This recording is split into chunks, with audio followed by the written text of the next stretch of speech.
అదరకొట్టే కారం రంగు రుచి ఆచి కారం పొడి. ప్రజల్లో తీవ్ర వ్యతిరేకత వచ్చిందన్నారు. జనం అస్సలే దేకట్లేదన్నారు. 2 ఏళ్ల పాలన తర్వాత రాష్ట్రంలో కాంగ్రెస్ గ్రాఫ్ ఘోరంగా పడిపోయిందన్నారు. కానీ అవేవి నిజం కాదని నిరూపిస్తూ సర్పంచ్ ఎన్నికల్లో అధికార కాంగ్రెస్ దుమ్ము రేపింది, దమ్ము చూపింది. పల్లెలపై తమకెంత పట్టు ఉందో నిరూపించుకుంది. రాష్ట్రంలో మెజారిటీ గ్రామాలు తమతోనే ఉన్నాయని స్టేట్ మొత్తం రీసౌండ్ వచ్చేలా చేసింది కాంగ్రెస్. హస్తం పార్టీ మద్దతుదారులు ఇంత భారీ స్థాయిలో గెలవడానికి రీజన్ ఏంటి? ఈ ఫలితాలతో వచ్చిన జోష్ కాంగ్రెస్ పరిషత్ ఎన్నికల్లోనూ కంటిన్యూ చేస్తుందా?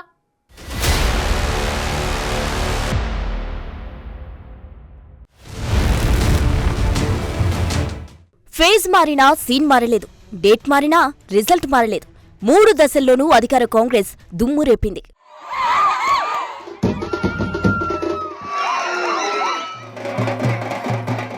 తెలంగాణ రాజకీయాల్లో ఇప్పుడు వినిపిస్తుంది ఒక్కటే, కాంగ్రెస్ తీన్మా. విపక్షాల విమర్శలు, సోషల్ మీడియా ట్రోల్స్, ప్రజా వ్యతిరేకం ఉందన్న ప్రచారాలన్నింటినీ పటాపంచలు చేస్తూ పల్లెపూరులో అధికార కాంగ్రెస్ పార్టీ ప్రభంజనం సృష్టించింది.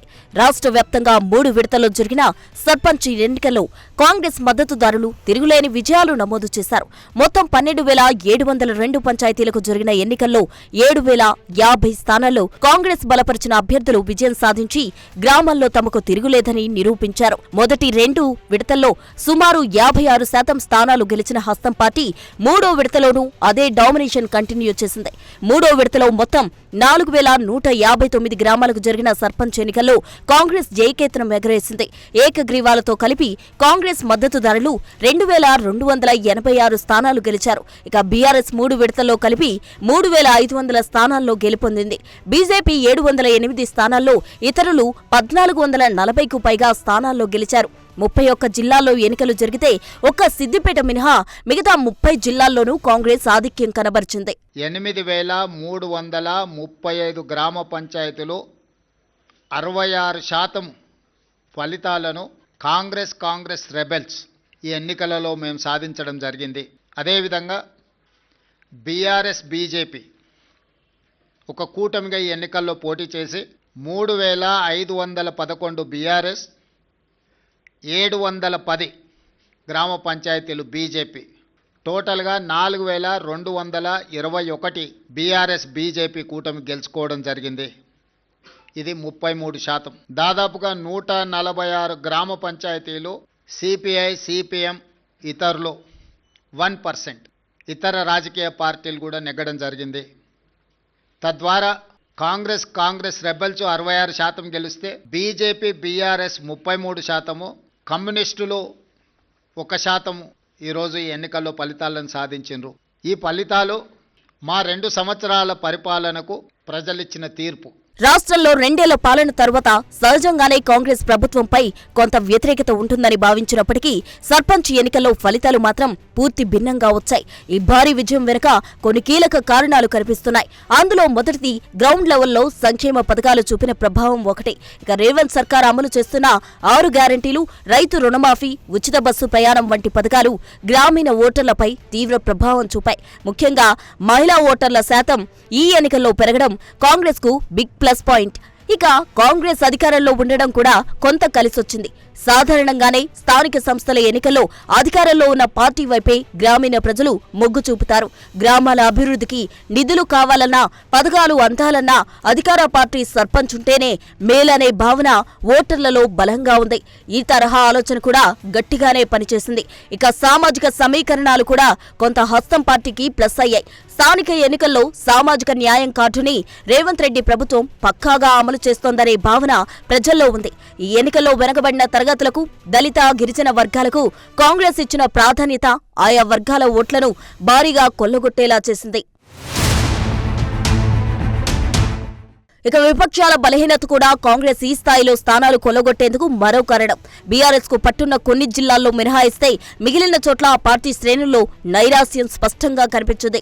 ఇక బీజేపీ కేవలం అర్బన్ ఏరియాలకే పరిమితం కావడం, గ్రామాల్లో గట్టి క్యాడర్ లేకపోవడం కూడా కాంగ్రెస్ కు కలిసొచ్చింది.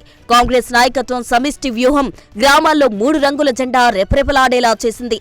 సీఎం రేవంత్ రెడ్డితో పాటు మంత్రులు, ఎమ్మెల్యేలు, ప్రజా ప్రతినిధులంతా ఈ ఎన్నికలను అత్యంత ప్రతిష్టాత్మకంగా తీసుకున్నారు. చేస్తున్నారు. గ్రామాల్లో తమ పార్టీకి చెందిన వారి మధ్య విభేదాలు తలెత్తకుండా, అభిప్రాయ భేదాలు రాకుండా చూసుకున్నారు. రెబల్స్ బెడద తక్కువ ఉండేలా జాగ్రత్త పడ్డారు. ఈ విషయంలో కాంగ్రెస్ సక్సెస్ అయింది. జిల్లాల వారీగా చూస్తే 31 జిల్లాల్లో 30 జిల్లాల్లో కాంగ్రెస్ స్పష్టమైన ఆధిక్యాన్ని కనబరిచింది. నల్గొండ, ఖమ్మం, వరంగల్లో కాంగ్రెస్ తన పట్టును మరింత పటిష్టం చేసుకుంది. గతంలో బీఆర్ఎస్ బీజేపీ బలంగా ఉన్న నిజామాబాద్, కరీంనగర్ జిల్లాల్లోనూ హస్తం పార్టీ దుమ్ము రేపింది. రంగారెడ్డి, మహబూబ్ నగర్, ఆదిలాబాద్ జిల్లాల్లోనూ కాంగ్రెస్ ఫుల్ స్వింగ్ లో కనిపించింది.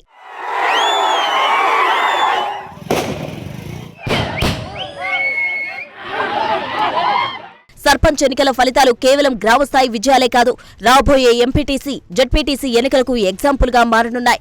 మెజారిటీ గ్రామాల్లో విజయాలతో కాంగ్రెస్ కార్యకర్తల్లో కొత్త ఉత్సాహం వచ్చింది. ఇది పరిషత్ ఎన్నికల ప్రచారంలో కీలక పాత్ర పోషిస్తోంది.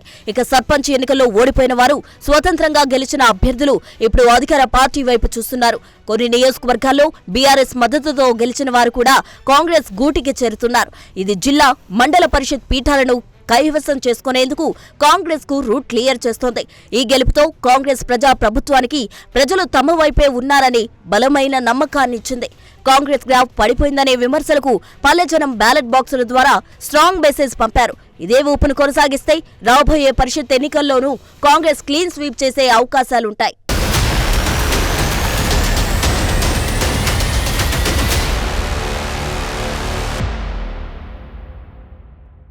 తెలంగాణలో కాంగ్రెస్ మెజారిటీ సర్పంచ్ స్థానాల్లో జయకేతనం ఎగరేసింది. కానీ కొన్ని చోట్ల మాత్రం ఊహించని ఫలితాలు వచ్చాయి. ఎమ్మెల్యేల సొంత ఊళ్లలోనే కాంగ్రెస్ మద్దతుదారులు ఓటమి పాలయ్యారు. పాలకుర్తి లాంటి చోట్ల రెబల్స్ భారీగా విజయం సాధించారు. ఇలాంటి సీన్లు చూశాక కాంగ్రెస్ లో కొందరు నేతలు ఖచ్చితంగా తీరు మార్చుకోవాల్సిన అవసరం ఉందనే అభిప్రాయాలు వినిపిస్తున్నాయి. ఎందుకంటే ఈ తరహా పరిస్థితులకు ఇప్పుడే చెక్ పెట్టకపోతే వచ్చే అసెంబ్లీ ఎన్నికల నాటికి తీవ్ర ప్రభావం చూపే అవకాశం ఉంటుందనే చర్చ జరుగుతోంది. సర్పంచ్ ఎన్నికల నుంచి కొందరు కాంగ్రెస్ నేతలు నేర్చుకోవాల్సిన పాఠం ఏంటి?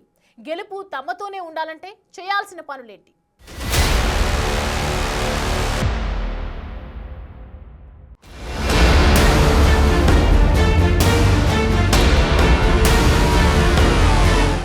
పంచాయతీ ఎన్నికల ఫలితాలు అధికార కాంగ్రెస్ పార్టీకి ఎంతటి విజయోత్సాహాన్ని ఇచ్చాయో అదే సమయంలో కొన్ని హెచ్చరికలు కూడా పంపాయి.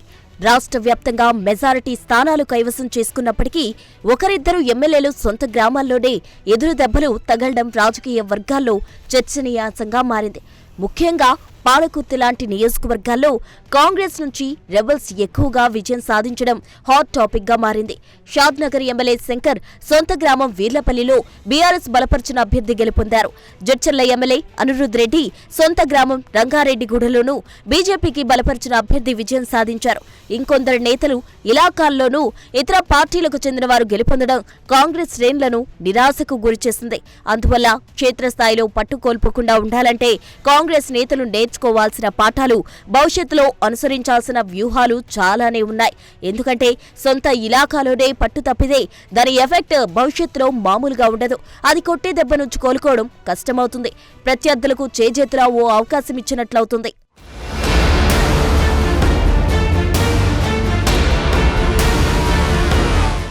ఏ పార్టీ ఎమ్మెల్యేలకైనా సొంత ఊరు అనేది బలమైన కోట లాంటిది.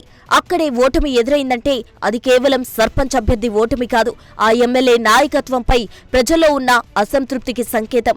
పాలకుర్తి లాంటి నియోజకవర్గంలో అధికార పార్టీ మద్దతిచ్చిన అభ్యర్థులు కాకుండా రెబల్స్ గెలవడం అంటే పార్టీలో అంతర్గత విభేదాలు తారాస్థాయికి చేరాయని అర్థం. టికెట్ ఆశించిన వారికి నచ్చజెప్పడంలో గానీ, సరైన అభ్యర్థిని బరిలోకి దించడంలో గానీ నేతలు విఫలమయ్యారు.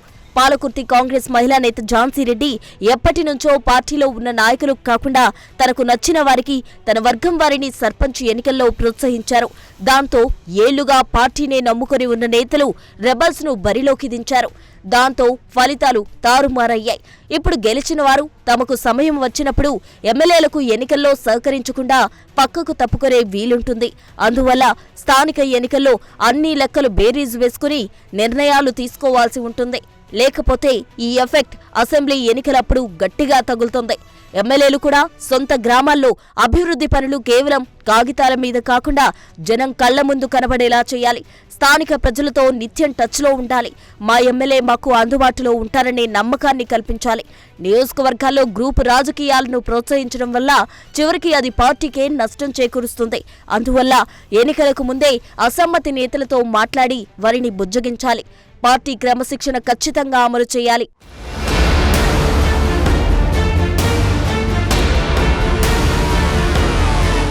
ఇప్పుడైతే సర్పంచ్ ఎన్నికలు అయిపోయాయి. వీటికి పార్టీల గుర్తులతో సంబంధం ఉండదు కాబట్టి ఎవరు గెలిచినా తరువాత వారిని తమ దారిలోకి తెచ్చుకునే అవకాశం ఉంటుంది.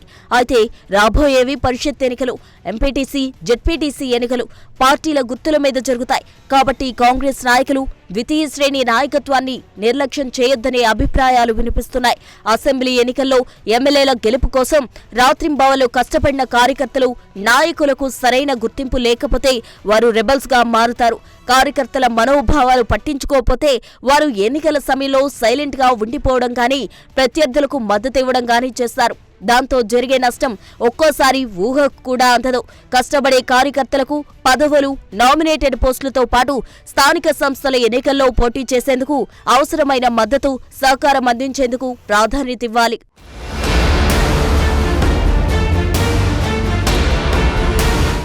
రాష్ట్రంలో కొన్ని చోట్ల అధికారంలో ఉన్నాం కాబట్టి ఏ అభ్యర్థిని పెట్టినా గెలుస్తామనే ధీమా కూడా దెబ్బతీసింది. ప్రజలు ఇప్పుడు పార్టీతో పాటు పోటీ చేసే అభ్యర్థి వ్యక్తిత్వాన్ని, లోకల్గా వారికున్న ఇమేజ్ను కూడా చూస్తున్నారు. అన్నిసార్లు పార్టీ గుర్తు, మద్దతు మాత్రమే గెలిపించవు. అభ్యర్థి పర్సనల్ ఇమేజ్ కూడా ముఖ్యమే. అందువల్ల రాబోయే పరిషత్ ఎన్నికల్లో అభ్యర్థులను ఎంపిక చేసే ముందు ప్రజాభిప్రాయాన్ని ప్రామాణికంగా తీసుకోవాలి. కాంగ్రెస్ ప్రజా ప్రతినిధులంతా ప్రభుత్వం ప్రవేశపెట్టిన గ్యారంటీ హామీలు, రైతు రుణమాఫీ లాంటి పథకాలు క్షేత్రస్థాయిలో అర్హులైన లబ్ధిదారులకు అందుతున్నాయా లేదా అన్నది పరిశీలించాలి.